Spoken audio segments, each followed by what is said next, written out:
Some might say Friday the 13th is an unlucky date, but after LSU baseball's demolishing act of Tennessee yesterday, Tiger fans might beg to differ. Wildcats' mindset is simple: play consistently and do it for all 4 quarters. Now, you mentioned those 2 previous losses, both by 3 points in their last homestand, and I think that's where a lot of this mindset stems from. Today, the New Orleans Pelicans were in action against the Oklahoma City Thunder in yet another crucial Western Conference matchup.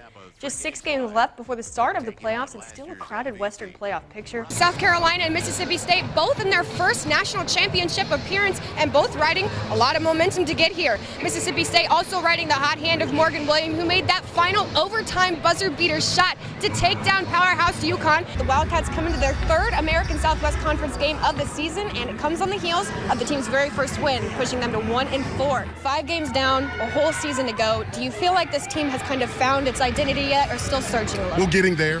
How do you and your team plan to carry that momentum into tonight? I think it's big for us. We talked a lot in the last couple of days about being consistent. I'm Nicole Feyh for your Wednesday Sports Minute, live at the Fort for the home opener of the LSUA men's and women's basketball teams. Now, the women have already played 3 games this season. They lost in each of them 2 Division I opponents. The LSU baseball team came into today looking for the sweep of the 14th ranked Longhorns. Always a good one between these 2 teams, and still just as intense as 2009. That's Todd Peterson getting the start for LSU. Tiger Woods making his PGA comeback on the 8th hole tee shot, almost hits a goose. It's a very complacent goose, but not to worry, Woods finished the 8th with a birdie. Now, the tweet advertised a contest where the winners could go and meet President Obama and several other basketball stars, including Michael Jordan.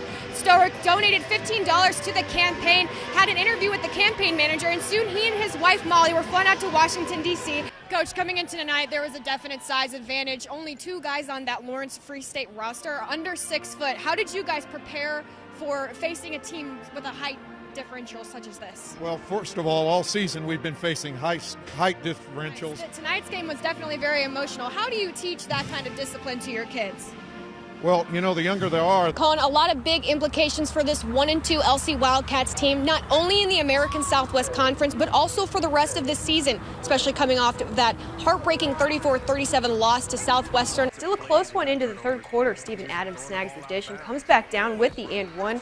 Oklahoma City at this point out-rebounding New Orleans, actually finished with 10 more rebounds than the Pelicans. After a 4-2 loss on Friday to Vanderbilt, LSU baseball looked to bounce back tonight in Music City.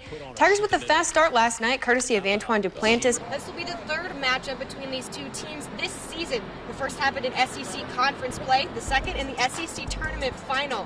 South Carolina took both of those games. The Ramblers just the 4th, 11th seed to reach the Final Four. One of those teams to do it were the LSU Tigers in '86. Prior to this season, Loyola had not made the NCAA tournament since 1985.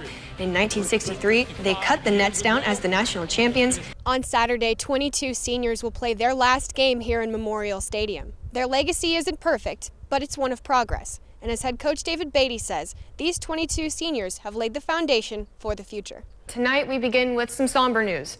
Roy Halladay, the 2-time Cy Young Award-winning pitcher, has died in a plane crash in the Gulf of Mexico. Halladay was an avid pilot who received his license after retiring from the MLB.